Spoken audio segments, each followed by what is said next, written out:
नमस्कार। आज का मेरा विषय है, क्या पेशेंट्स को कीमोथेरेपी के दौरान एक्सरसाइज करनी चाहिए या नहीं। तो ये एक पैराडाइम शिफ्ट है और रीसेंट रिसर्चेस के अकॉर्डिंगली और जो रीसेंट शोध हुए हैं उसमें ये देखा गया है कि अगर पेशेंट्स अपनी कीमोथेरेपी के दौरान अपना एक्सरसाइज का शेड्यूल कंटिन्यू करते हैं या उसको इनकॉर्पोरेट करते हैं, एक्सरसाइजेस स्टार्ट करते हैं कीमोथेरेपी के टाइम, तो देखा गया है कि उनका रिकवरी रेट बहुत अच्छा होता है। और कुछ स्टडीज में, हार्वर्ड कॉलेज की स्टडी में और मेयो हॉस्पिटल की स्टडी में, जिनके लिंक मैंने अपने डिस्क्रिप्शन बॉक्स में भी मेंशन किए हैं, उन्होंने ऐसा बताया है कि अगर पेशेंट्स एक्सरसाइज करते हैं अपनी कीमोथेरेपी के टाइम तो उनमें रिकरेंस रेट और रिलैप्स रेट भी कम हो जाता है, ऐसा देखा गया है। जैसे पहले कॉन्सेप्ट था कि अगर पेशेंट कैंसर ट्रीटमेंट ले रहा है या कीमोथेरेपी ले रहा है तो they usually apply for a sick leave, क्योंकि उनके केयर टेकर्स भी यही चाहते हैं, रिश्तेदार भी यही चाहते हैं और पेशेंट का माइंडसेट भी ऐसा होता है कि मैं इतनी भारी ट्रीटमेंट ले रहा हूँ तो मेरे को रेस्ट करना जरूरी है। बट अभी ये जो नया कंसेप्ट आया है और जो नई स्टडीज आई हैं उसमें एक्सरसाइजेस के बहुत सारे बेनिफिट्स देखे गए हैं कैंसर पेशेंट्स में, स्पेशली ड्यूरिंग कीमोथेरेपी। तो जो सबसे बड़ा बेनिफिट जो एक्सरसाइजेस का देखा गया है वो ये है कि जो एक्सरसाइजेस है, एक्सरसाइज करने से पेशेंट के अंदर एक पॉजिटिव थिंकिंग आती है। हमेशा जो है एक्सरसाइज माइंड को रिलैक्स करती है, तो रिलैक्स होने से जो कैंसर पेशेंट कैंसर ट्रीटमेंट के साथ थोड़ा डिप्रेशन का कंपोनेंट रहता है, थोड़ा एंजाइटी रहती है, तो वो पेशेंट बहुत अच्छे से ओवरकम कर जाता है, क्योंकि एक्सरसाइज एक मी टाइम होता है, उसमें पेशेंट जो है अपने ऊपर कंटेम्पलेट करते हैं। ऑब्वियसली कैंसर पेशेंट काफी परेशान होता है, तो जब वो एक्सरसाइज करते हैं तो ध्यान डाइवर्ट हो जाता है और वो कंटेम्पलेशन के टाइम शायद उनको रियलाइज होता है कि उनको एक स्ट्रॉन्ग पर्सन बनके ये बीमारी से लड़ना है। So exercise gives a positive thinking and this helps in a better recovery of patients. बाकी एक्सरसाइज से ये देखा गया है कि वो ओबेसिटी को रिड्यूस करता है।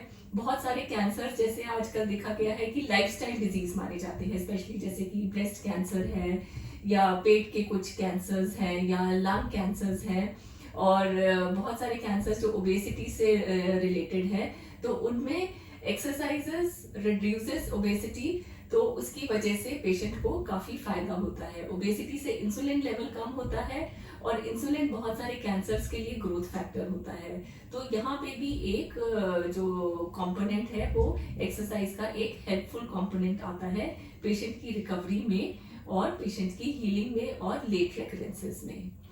फिर जो एक्सरसाइजेस हैं वो कार्डियोवास्कुलर फंक्शन, जो हार्ट हेल्थ है, वो पेशेंट की इम्प्रूव करता है। बहुत सारी जो कीमोथेरेपी ड्रग्स हैं वो कार्डियोटॉक्सिसिटी करती हैं, तो उसको फाइट करने के लिए भी एक्सरसाइज बहुत हेल्पफुल होती है। स्पेशली देखा गया है जो एरोबिक एक्सरसाइज है, जो जैसे कि वॉकिंग है, रनिंग है, साइकिलिंग है, जो हार्ट हेल्थ इंप्रूव करते हैं, उनमें जो है कार्डियोटॉक्सिसिटी का इंसिडेंस उन पेशेंट्स में कम हो जाता है। फिर एक्सरसाइज का एक इम्पॉर्टेंट बेनिफिट देखा गया है जो कैंसर और कीमोथेरेपी ड्रग रिलेटेड फटीग में होता है। फटीग जो है हमने देखा है कैंसर पेशेंट्स में यूजुअली होता है, this is because of drugs and this is because of disease itself. तो एक्सरसाइज करने से ये फटीग भी जो है काफी हद तक पेशेंट इससे फाइट कर सकता है। फटीग फाइट करने के लिए एरोबिक एक्सरसाइजेस कर सकते हैं और कुछ फ्लेक्सिबिलिटी एक्सरसाइज और स्ट्रेंथनिंग एक्सरसाइज होती हैं, जो कि मैं अपनी नेक्स्ट वीडियो में डिस्कस करूंगी। तो वो जो है फटीग को फाइट करने के लिए बहुत हेल्पफुल होते हैं। नेक्स्ट जो बेनिफिट है एक्सरसाइज का वो है कि ये आपकी बोन स्ट्रेंथ इंप्रूव करता है।